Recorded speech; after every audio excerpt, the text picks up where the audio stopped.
আসসালামু আলাইকুম। তো সবাই কেমন আছেন? আজকে আরও একটি ব্লগ নিয়ে আসলাম। তো এখানে এই যে আজকে গরুর মাংস দিয়ে বিরিয়ানি রান্না করব। তো এখানে গরুর মাংসের সাথে সব মশলা মিক্স করে রেখে দিয়েছি, প্রায় আধা ঘন্টা হয়েছে। না এটা ওদের ব্যাগ। আধা ঘন্টা হয়েছে, সব মিক্স করে রেখে দিছি। তো এখানে প্রেসার কুকারে মাংসটা কষাই ফেলবো, আর এদিক দিয়ে রাতের জন্য রান্নাও বসাই দেওয়া হয়েছে। তো এগুলো আসলে দুপুরবেলা খাওয়া হবে, আর রাতের জন্য নর্মালি ডাল আলুর ভর্তা এগুলো করবো। এই যে এখানে সব গুছাই রাখছি। তো বিরিয়ানিটা কেমন হয় বা কিভাবে রান্না করি সেটা আপনাদের সাথে যতটুকু সম্ভব হয় শেয়ার করব, আমাদের সাথেই থাকুন। এই যে এখানে আসলে বিরিয়ানির মশলার মিক্স যে প্যাকেটটা, ওইটা সাথে টক দই, বাদাম বাটা, আদা রসুন, যে যা যা প্রয়োজনীয় সব কিছুই পরিমাপ করে এখানে দেওয়া হয়েছে। কাঁচামরিচ দেওয়া হয়েছে, আসলে শুকনা মরিচটা দেওয়া হয় নাই। যে আমি আসলে রান্না করতেছি, আর এই যে আরেকজন। কি খাচ্ছ তুমি? দেখি এখানে আসো তো। আইসক্রিম এভাবে খায়? পুরা মুখে হাতে সব কিছুতে আইসক্রিম লাগাই রাখছো। আর কখনো আইসক্রিম খাইছো তুমি? জি, আমি তো দোকান থেকে আইসক্রিম খাইছি। ও আমি সুন্দর দোকান থেকে আইসক্রিম। এইদিকে তাকাই কথা বললো। সুন্দর দোকান আইসক্রিম। সব দোকানেই তো আইসক্রিম সুন্দর সুন্দর তো আইসক্রিম। এটা একটা বড় একটা আইসক্রিম। তে এখানে লাগাই এরকম করছো কেন তুমি মুখে? এখানে এই যে এখানে যাও, ওই যে নানুর কাছে চলে যাও। আর এখানে আইসো না, এখানে গরম।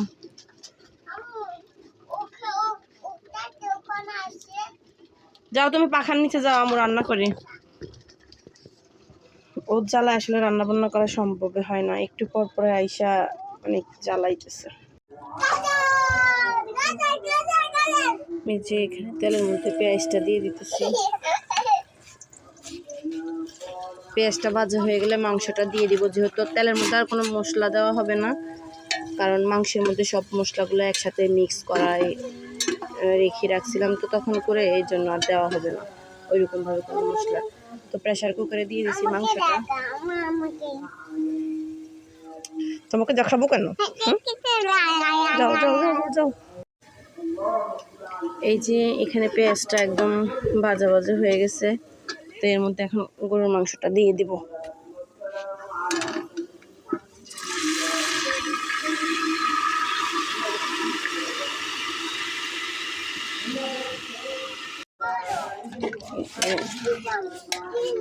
তো এটা কষুক, এখান থেকে পানি উঠলেই তারপর যেটা কষা শেষ হবে।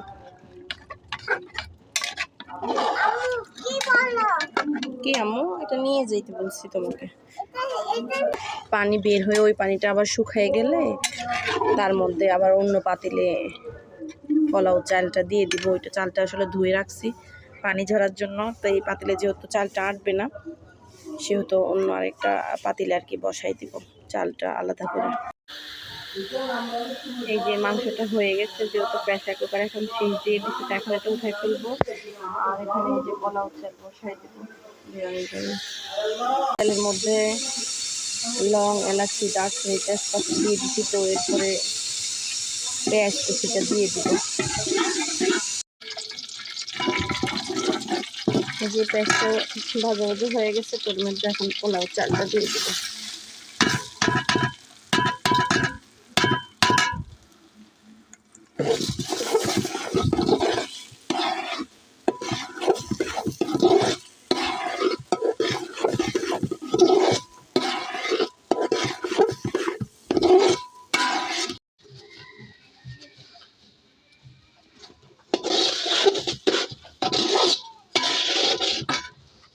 তো এর মধ্যে এখন প্রেসার কুকার থেকে নামাই রাখা যে মাংসটা, ওইটা দিয়ে দিতেছি।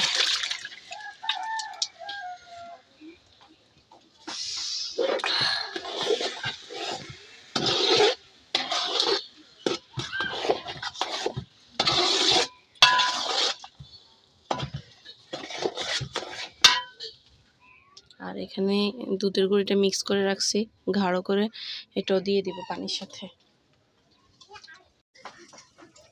এই যে এখানে গুঁড়া দুধটার সাথে আর একটু বেশি করে পানি মিক্স করে জাস্ট পাতিলটা ধুয়ে দিয়ে দিতেছি।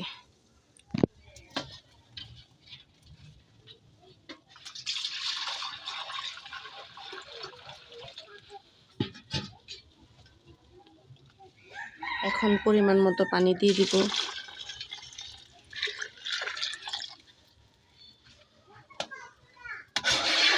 পানি হলো সবুজ দেখা যায়।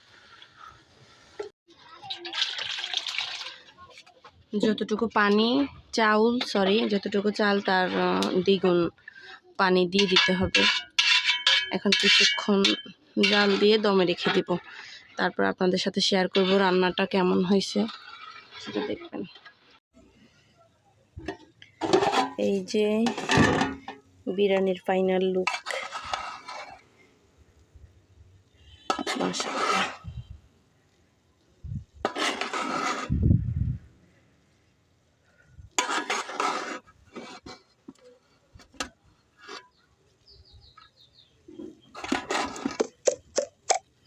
তো ভিডিওটা সবাই দেখার জন্য সবাইকে অসংখ্য ধন্যবাদ।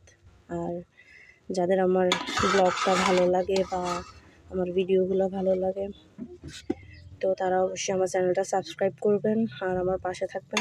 ধন্যবাদ সবাইকে। আসসালামু আলাইকুম।